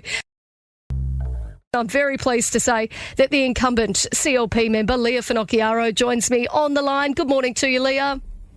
Good morning, Katie, and to your listeners. Now, Lia, we've got 7 minutes to get through a series of questions. It is all about Spill It. Are you ready to get started? I'm ready. All right. Lia, why did you decide to put your hand up to run again? Look, representing my community out in Palmerston is such an honour and a privilege. There's not a day that goes by that I don't wake up and feel proud to be able to be out every day on the ground, listening to the issues that matter most to Territorians, and then taking that fight into the Parliament, using that information and the wishes of our community to develop policy and drive the Territory forward. So it's an honour and a privilege, and I know I've got a lot more service to give, not only in my community in Spilett, but the Northern Territory, and I'm here to put my hand up to continue to serve the people. Lia, what would you say your major achievements are in the electorate as the local member? One of my proudest achievements would have to be the delivery of the Khoda Primary School. That was something I had to fight tooth and nail on for a number of years, where Labor didn't believe that the Khoda had grown enough to support that school. But of course, virtually from the minute it opened, it was full, and now we're seeing demountable classrooms having to be put in there. It's pushing, I think, about 600 kids, and it provides an important asset to our community and opportunity for kids and families to be walking and getting to their local school. So I'm very proud of that. But equally, I'm just very proud of the way in which I've been able to build and maintain connections right across the electorate, from the schools to our fantastic seniors groups and everyone in between, sporting clubs. It's, to be a member of Parliament, you've got to be willing to be out on the ground with people wherever they are, listening to them. And I'm very proud to have that grassroots track record over the last 12 years. Lia, what do you see as the biggest issues in the electorate? I mean, what are people telling you on the doors? It will be no surprise to your listeners, Katie, that crime remains a major issue. Across my electorate, I have a lot of young families, and so cost of living is also a really pressing issue. Housing affordability, which is why the CLP has a very strong plan around home builder schemes so that we can get more young people and every Territorian into home ownership. And that's why we need to support free meningococcal B vaccines for our babies from this awful and deadly disease, free swimming lessons for kids to go to school and learn that important water safety, making it cheaper and easier to access the motor vehicle registry by freezing rego prices. So there's lots and lots of work the CLP have done to recognise the cost of living pressures on families, and of course crime, Katie. It speaks for itself. We have a very strong plan for week 1 of Parliament to deal with the root causes of crime and give our police better powers. Lia, based on the issues that you have just discussed, how do you plan to fix those issues? I mean, specifically when you talk about the biggest issue of crime. So our plan for crime is around giving police better powers, and in week 1 of Parliament, so before the year is out, we will have strengthened the laws around police's ability to deal with public drinking and problem drunks, around youth offending, about wanding laws, and a range of other measures to give them the power to make our community safe. We need to be dealing with the root causes of crime and getting kids back to school. It's a huge part of our focus of holding parents accountable for their young person and making sure that we intervene early in their life to keep them on the right track and not let them fall into a life of crime in the first place. We want to stop crime before it happens, Katie. And our lifestyle is very important. We have to address cost of living through those range of measures I mentioned earlier. The solar feed-in tariff is another one that's really taken people by surprise, where Labor cut the feed-in tariff from underneath them.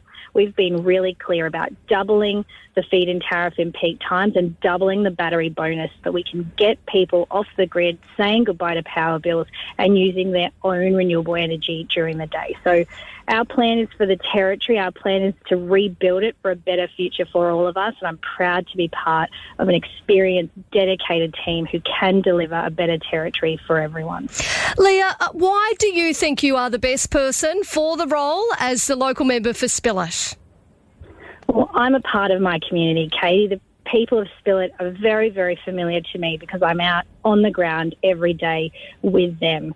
And we've got unfinished business. It's really important that people see how much we've achieved, but then how much is left to go for the Territory. There are challenging times ahead, and with that, you need an experienced team of people to be able to deliver on the aspirations and the values of our community. And so I'm very focused on making sure that we're able to live safely and peacefully, enjoy raising our kids here. That we need a strong economy so that we can all have good jobs and our kids can have a bright future and stay here. So I'm very focused about the future of the Northern Territory. That's why I'm part of a team that will reduce crime, rebuild our economy and restore our lifestyle. Lia, last question. Why should people vote for you? I've been a Member of Parliament for 12 years and I'm incredibly proud of the service I've given to my community, and I know that there is more to be done to rebuild the Territory. I'm proud to be a Country Liberal Party member and the leader of a team of people with the real world and government experience to turn the Territory around for the better. I know that what needs to be done to reduce crime, and we have the plan to deliver that. We need to be rebuilding our economy so that Territory is once again that place of opportunity. You come for opportunity, you stay for our lifestyle, and that isn't the case anymore, but it can be again. The Territory of today does not have to be the Territory of tomorrow, Katie, and my team and I are working incredibly hard to make sure Territorians understand the choice ahead of them. Early voting is happening right now. And when you go to place your vote this election, please ask yourself, is life better now than it was 4 years ago? And can you and your family really afford another 4 years of Labor? Lia, 20 seconds left. Anything else you want to say? I want to really reinforce to people how important their choice at this election is. Labor have been in power 19 of the last 23 years, and things are getting worse, not better. We've got the worst performing economy in the nation. Crime is through the roof. We have the highest rate of police leaving the force in the country, and our lifestyle, we can barely go to the shop and be safe. This is not the Territory I know and love, and it's not the Territory it has to be going forward. We're fighting for change, and we need everyone to support that by voting CLP. Lia, you have run out of time, about 10 seconds over, so I'll make sure we give Caleb the same amount of time. Lia Finocchiaro, the current sitting member for Spilett for the CLP, thanks so much for your time this morning. Thank you. Take care, everyone, and get out there and vote. Thank you. Live on the line right now is the CLP's candidate, Clinton Howe. Good morning to you, Clinton. Good morning, Katie, and good morning to everyone in Driver Grey and Gun. Now, we've got 7 minutes. Are you ready to get started? I'm ready, Katie. All right. Now, why did you decide to put your hand up to run? Yeah, so there was an event that really triggered my decision, and that was an event that happened last year at the Palmerston Markets. I was up there with my wife and 2 young daughters who were just 4 and 2 at the time, and a large youth gang fight broke out at the markets, and unfortunately my family were caught in the crossfire of that, and my wife had to hide under a table with a vendor with our baby, and I just curled up around the 4-year-old, and following the event, there were no arrests, there were no charges, and I could even see the frustration with the police when I spoke to them afterwards, and they just said, really, there's nothing that can be done. And I guess as a father, that was a really confronting thing to happen. And that night, I hardly slept, and I kind of knew I kind of had a moral obligation after that point.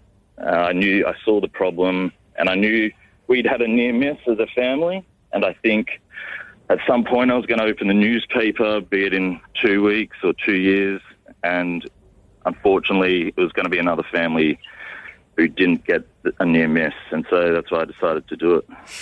Now, tell me, I guess, a little bit about your work experience, work that you've done within the community, and based on that experience, why you think you're the best person for the role. Yeah, so my first career was as a residential youth worker, and I worked with just extreme. So boys that were classified as extreme on their behaviours, and that was, basically that was a residential youth facility, and so we lived and worked together. And so I have a lot of experience dealing with troubled youth, and so it's always kind of been a passion of mine. And I see the way that we're going at the moment. I think not only is it worse for the community, I do think we're failing another generation of young people. And so I'd really like to bring that experience into Parliament.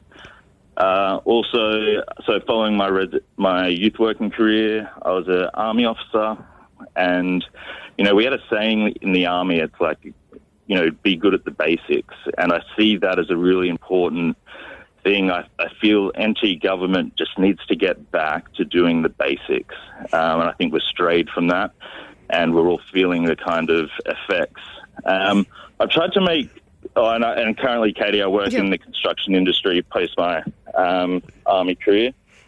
And I've tried to make my campaign really about, I've tried to show people what they will get from me. So instead of talking about things I'm going to do, I think it's really important that a local member actually speaks to people themselves on the ground. And that's why, this week I should hit 6,000 doors that I've knocked. And so I've tried to really meet as many people as I can, hear their views, and then I've got the confidence to walk into Parliament and vote in accordance with what the people want. So based on that door knocking that you've done, what do you see as the biggest issues in the electorate? By far, Katie, it is crime. I've got now 6 notebooks in my office with everyone's responses, and crime is just the first thing off everyone's tongue. And nothing else kind of matters when you're not feeling safe. It's like a real hierarchy of needs. And so, we've got to do the basics of government. We've got to make a safe place for people to actually live in, and then we can get people working, the economy growing, and then this is how we can then invest in a good health system, a good education system, and get those kind of outcomes. So we've just got to get back to the basics of doing what government should do. After crime, and in crime I include the antisocial behaviour. Domestic violence is terrible in my electorate, and antisocial behaviour. And so following that, though, housing is a big issue, both for tenants of housing and neighbours as well, with the antisocial behaviour and the cost of living. It's hard out here. Alice and I, my wife, we feel it immensely, and I know when I go door to door, everyone else is feeling it. I know, it's just... Clinton, based on those issues that are being raised with you, why do you think you're the best person to get stuck into them? So I think what I offer is,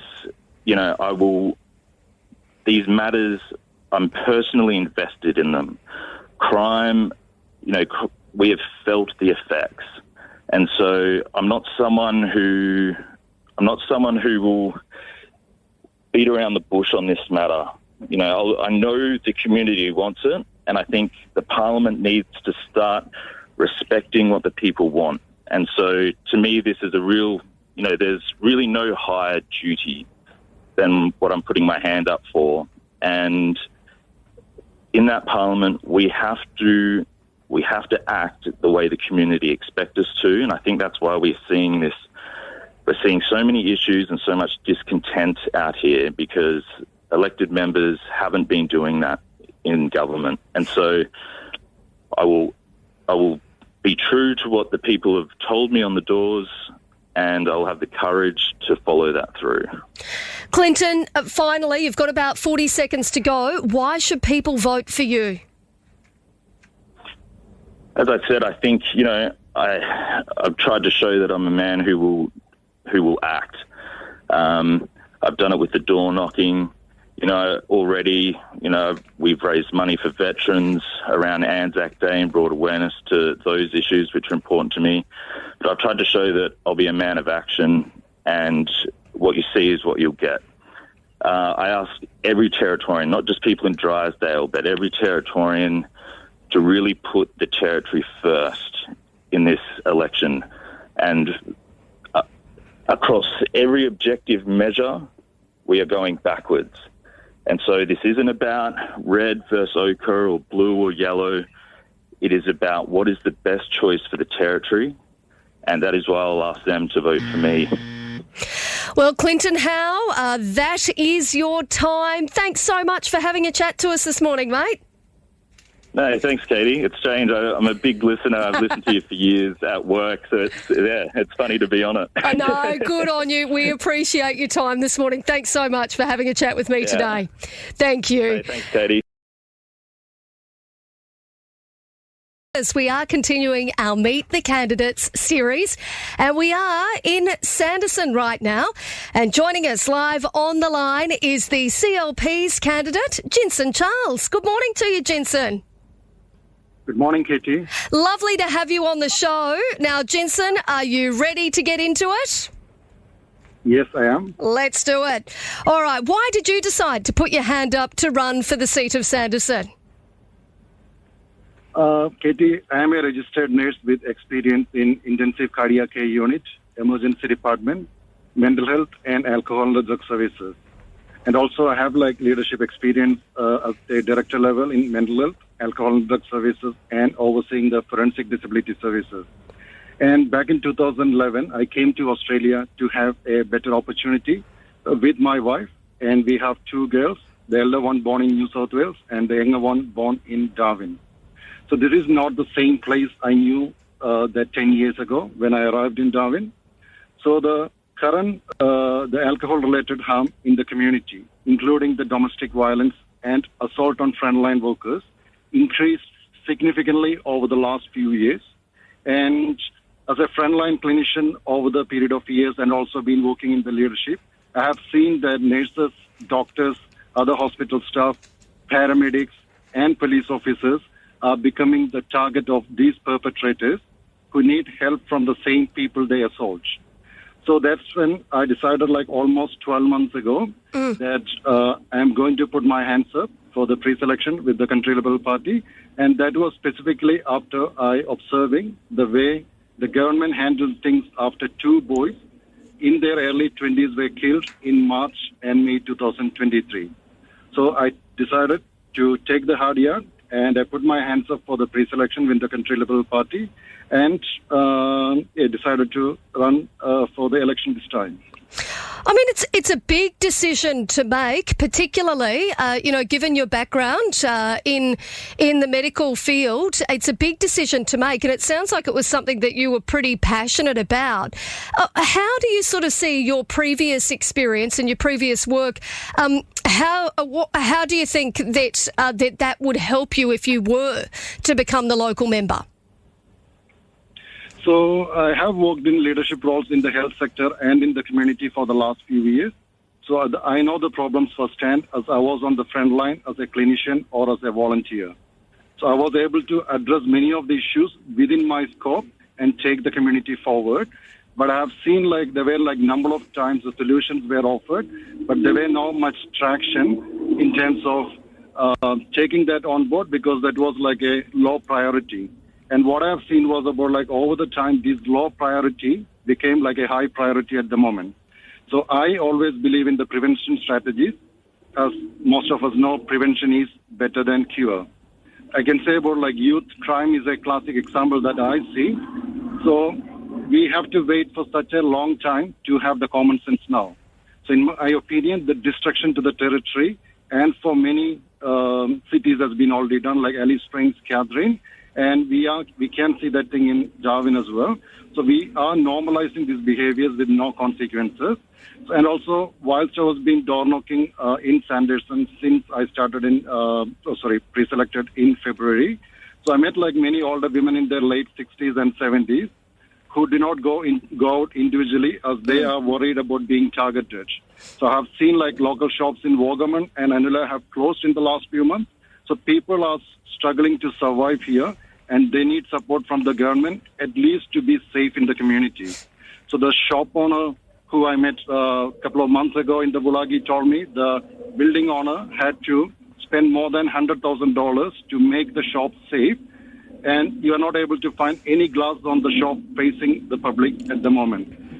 So, like, what I really want to do, and I think I will be part of a team who can make sensible decisions to address the root causes and some immediate measures to tackle the current problems that we are facing at the moment. So I believe I am the right person with experience to complement the current team to form a wider solution. Jinson, I'm assuming you have been out door knocking. What are the biggest issues that people are raising with you when you do get out and about in the electorate? So I think one of the major concern is about the crime and the antisocial behavior. And for many of the suburbs, I think Anula, Wagaman, Bulagi, these suburbs, when I'm going, I think most of the houses got at least 2 or 3 big dogs. And I think the people are saying they are really concerned. And even I have seen, I think fences up to 2.1 meter high. So normally I was able to manage up to 1.8 meter high, putting my catch, or I can call out loud. But I think when it comes to that 2.1 meter, and I haven't seen that in many places across Darwin. I have seen that in Alice Springs when I visited once. But I think I'm seeing, I think people are putting those kind of measures, and that's the biggest concern. And like I mentioned, in Wagaman and also in Anula, the local shop has been closed over the last few months. So that means, I think they have to move out to the larger shopping centers, and the lot of people are finding it hard actually to go on to the big shopping center because they are afraid that they're going to be targeted by the people out there. Now, Jinson, we've got 1:30 left to go. I want to ask you, the Sanderson Middle School, it's a location that's been raised with us after antisocial behaviour and people hooning on that oval meant that the local rugby clubs haven't been able to use the oval for training. Is this something you've been following, and what would you do to sort it out? So I've been in communication with Lloyd Robertson over the last couple of weeks, and I talked to him, and I think had some messages, and I've been talking with our leaders as well, and I think we are just going to come up with a plan about what we can do.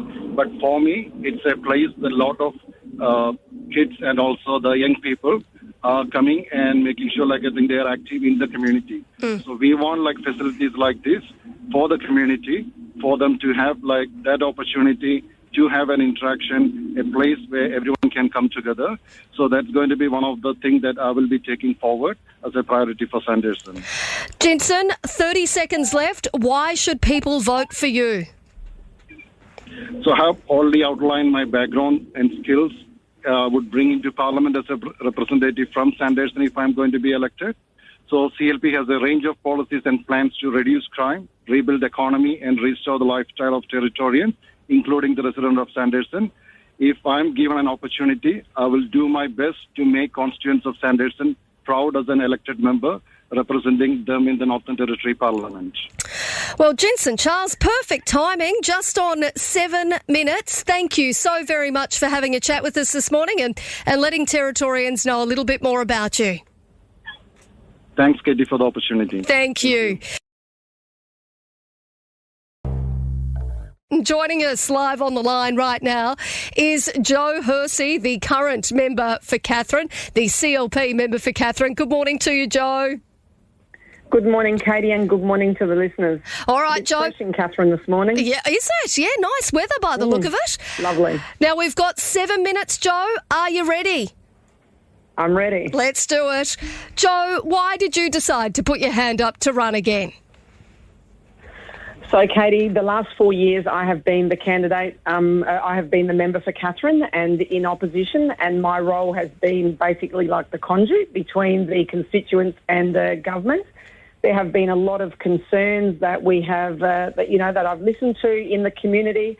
I'm a very strong voice. I'm a very fierce advocate for the community, and I want to see this community be better. I want to see this community be part of a better territory. And I think as a very strong candidate and a good listener, with my 35 years of hairdressing behind me before I came into this role 4 years ago, I think I'm, the best person for the job. And I'm certainly not backward in coming forward. And no one's going to die wondering what I think of. And I think people find that a little bit refreshing.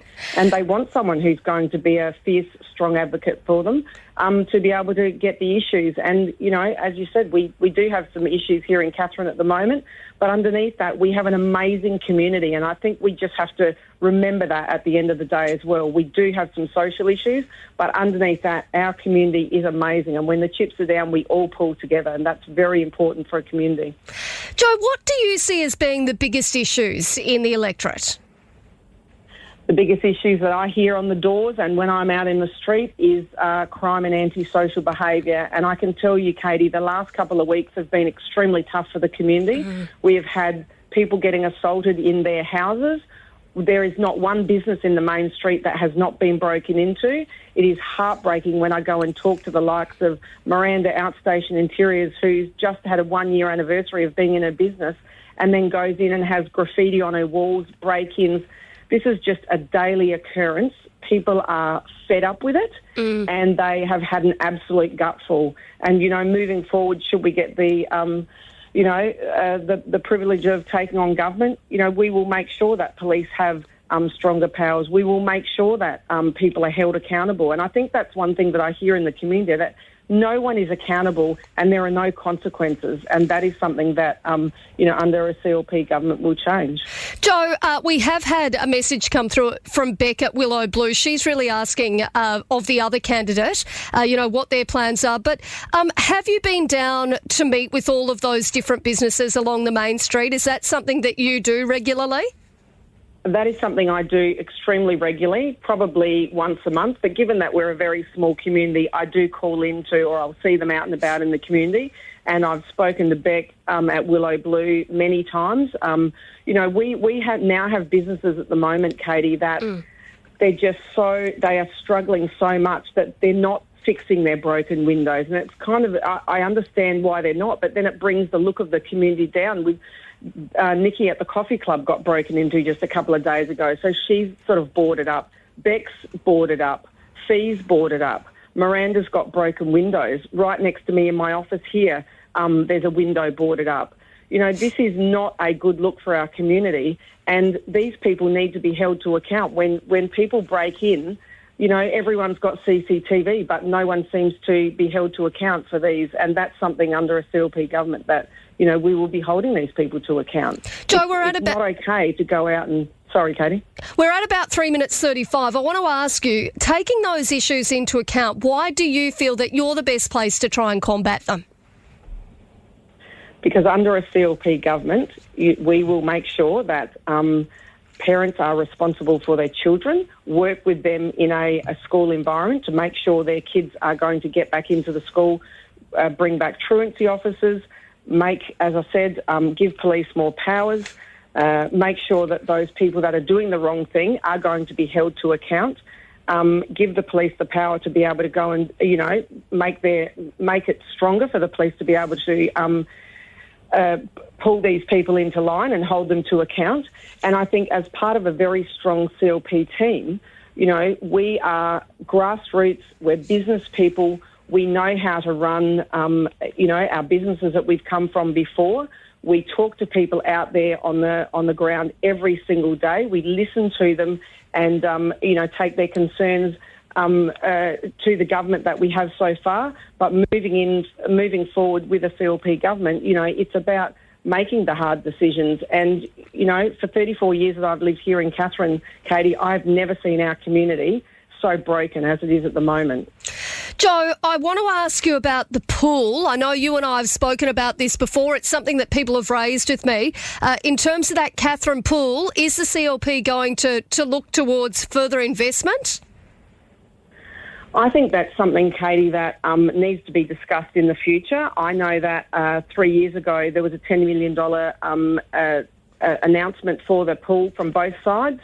That money has come through. $300,000 got given from the government, and I know that potentially that is not going to be enough to do the plans that they have for the pool redevelopment.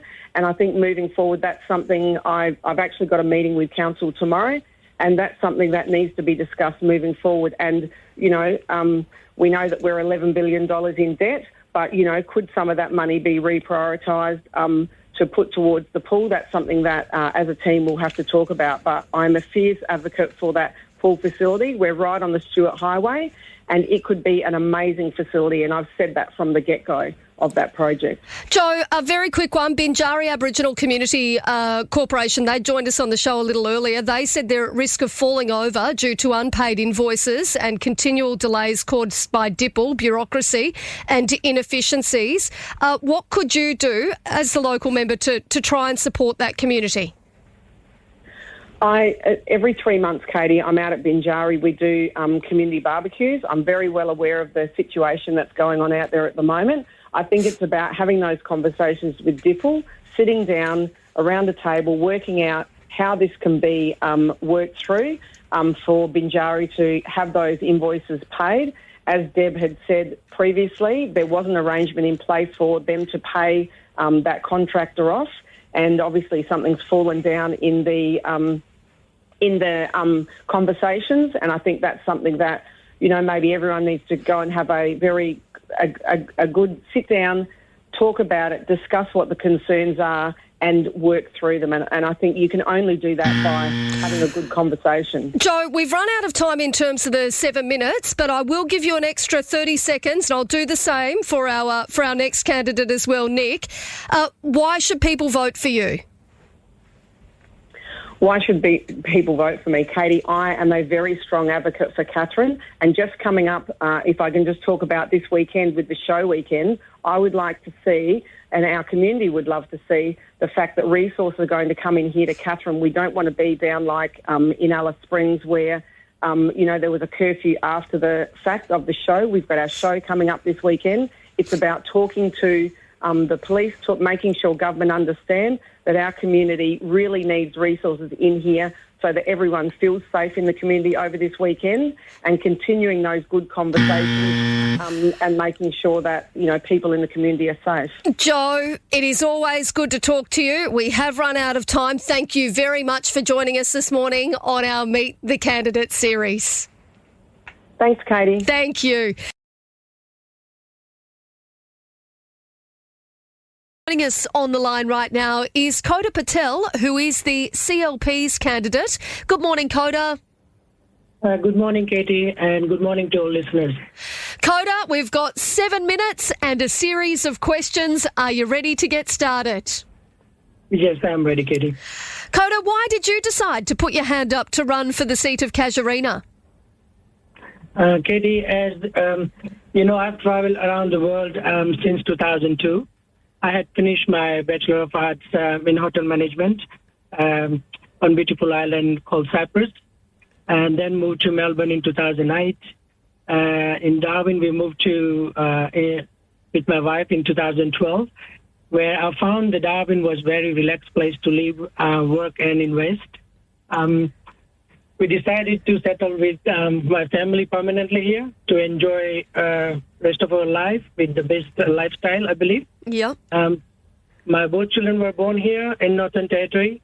In 2019, I took a leap of faith and ventured into entrepreneurship, acquiring ownership of Donut King at Casuarina Shopping Centre. I have witnessed under current Labor government, our economy was going backwards and crime is getting out of control. Antisocial behavior is very bad at Casuarina Shopping Centre. This is all because of the poor decision-making by current Labor government, where they have destroyed our lifestyle, and mental stability. When I came to Darwin, CLP government was in power, and I never seen this mess that our current government has made and has created to our lifestyle.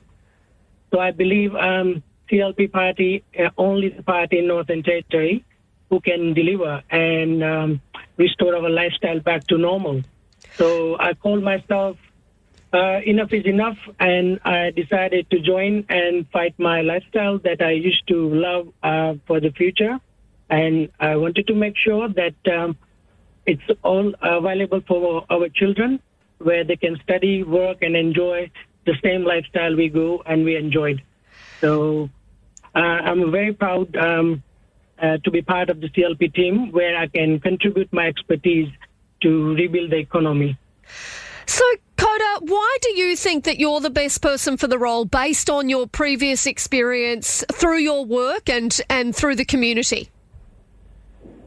Yes, so with my background in in management and business, I always work in hospitality industry, and I have a business at Casuarina Shopping Center. And I think we all understand that all small businesses need a first priority is the safety, and we all work hard to grow with our economy as well. So me and my wife have decided to open a business and try to work and make our future here. And I've been working hard with, all multicultural communities in northern suburbs. I speak different languages as well. I have a great community engagement that will help me to represent my electorate. And the knowledge of challenges that I'm aware of in that area will prepare me to fight with the CLP party. Khoda, what do you see as being the biggest issues in the electorate? So, Katie, when I don't knock my electorate and talk to all small businesses around, I found two main common issues that have come along with. The first is the youth crime and antisocial behavior at the Casuarina Shopping Center as well, which I have felt myself. If you remember, my staff were attacked, and we had a chat about that one as well. So some of the youth kids threw the eggs at my staff.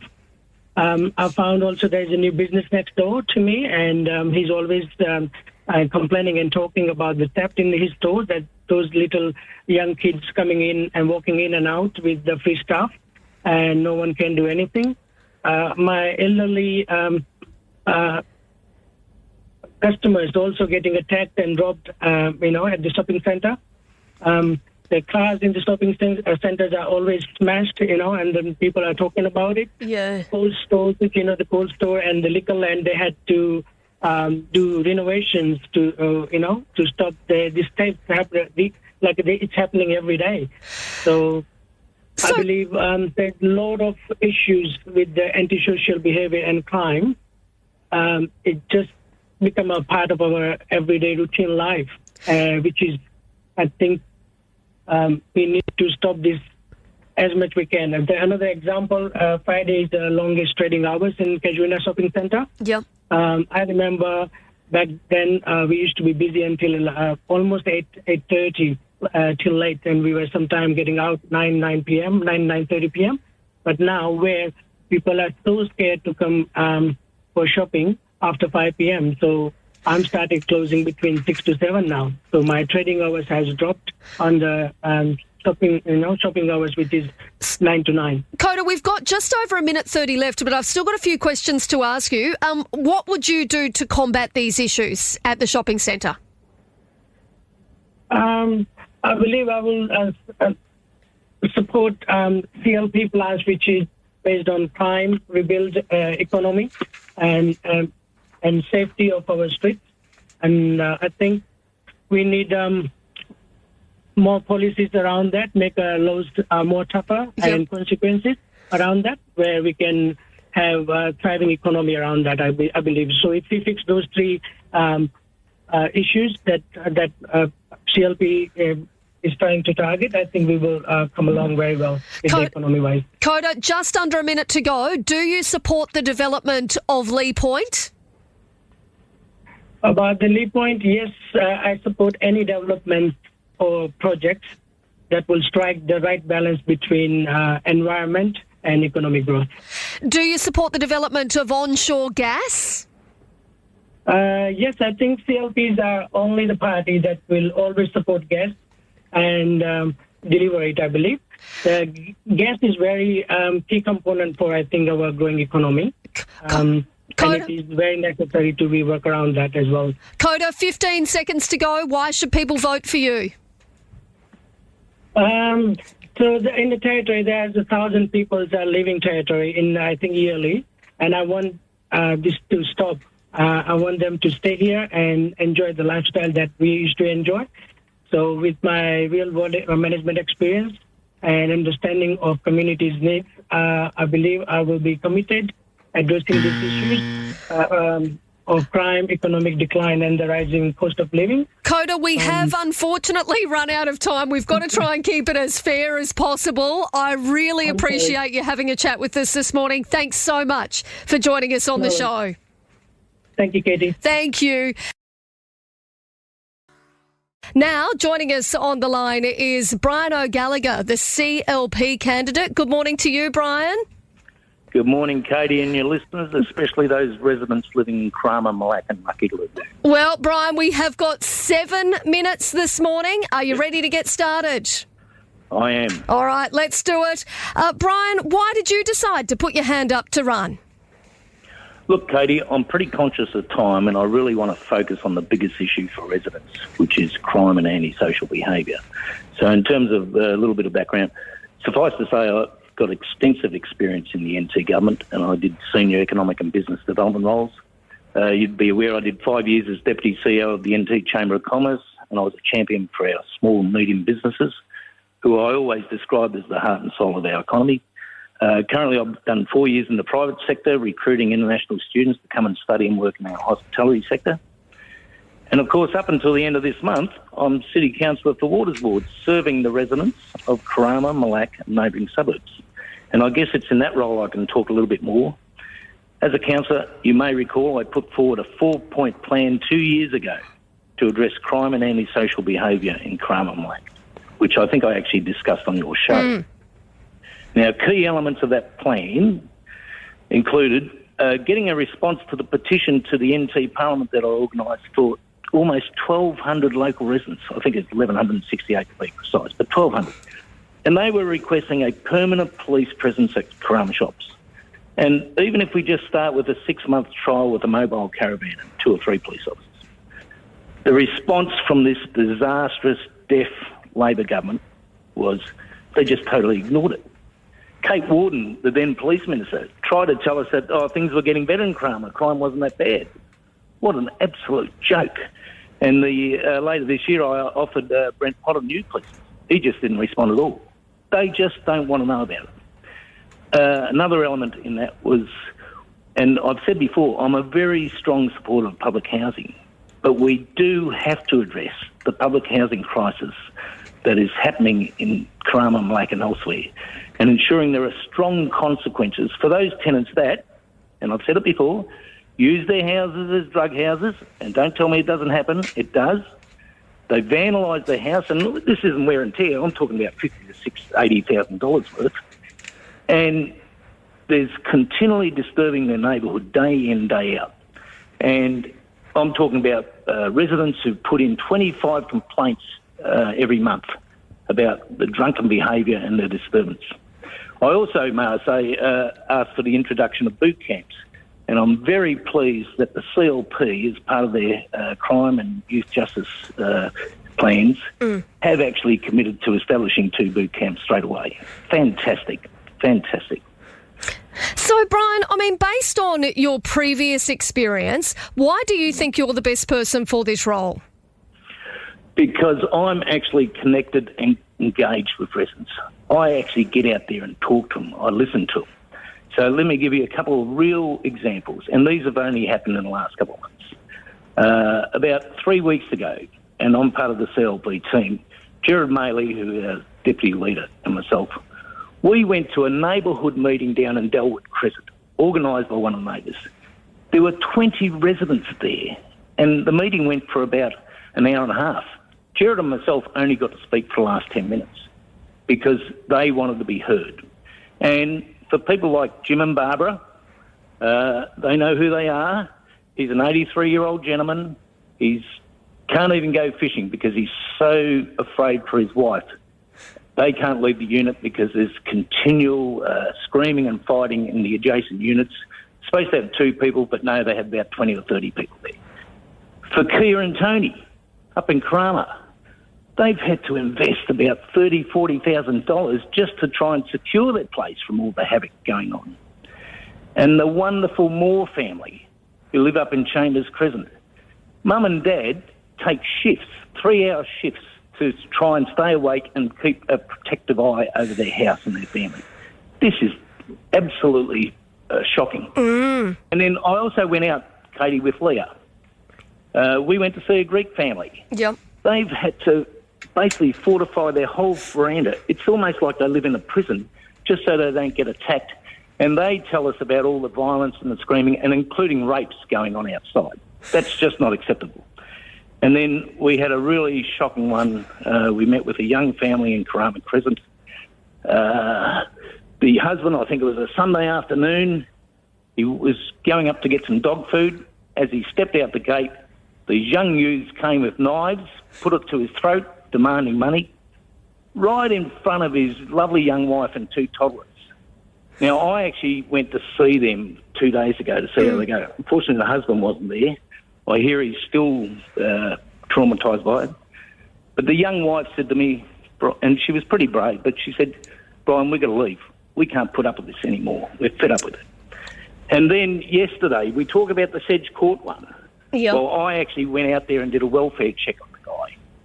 And there's no alleged in this. He's been bashed. He's got a broken foot. He's got jaws all sore. He's got bruises all over him. He was absolutely terrified he was going to be killed. And that is really where he is. He's traumatised. He probably doesn't want to speak about it. No. Because he doesn't want to upset his 90-year-old mother and get her concerned. So he's caring for his mother, thinking about that. And it's really hard. And whilst I was there, Katie, I have to say this. I think one of the ringleaders of the attack was calling from outside, saying, we're going to murder you, and some sort of perverse form of Larrakia justice. We're going to kill you and all that. Death threats to him. And then she actually called me out because I obviously had my car out there. And she said, Brian O'Gallagher, come out. I want to tell you our side of the story. I thought, okay, I might see if there's a different view here. Yep. We've got Went 30 out, seconds left, Brian. tried to listen. Yeah. She bloody ruined it. You know, she did the same death threats. So the key thing here is I've got residents have had enough of this bloody government. They need someone who's listened, and only the CLP can do it. And the only way we can get that is vote 1 CLP, vote 1 Brian O'Gallagher CLP for Karama. It's the only way we can't risk getting another Labor government in. Brian, 10 seconds left. Mate, can I ask you very quickly, first off, do you live in the electorate? I live about 300 metres away. Okay.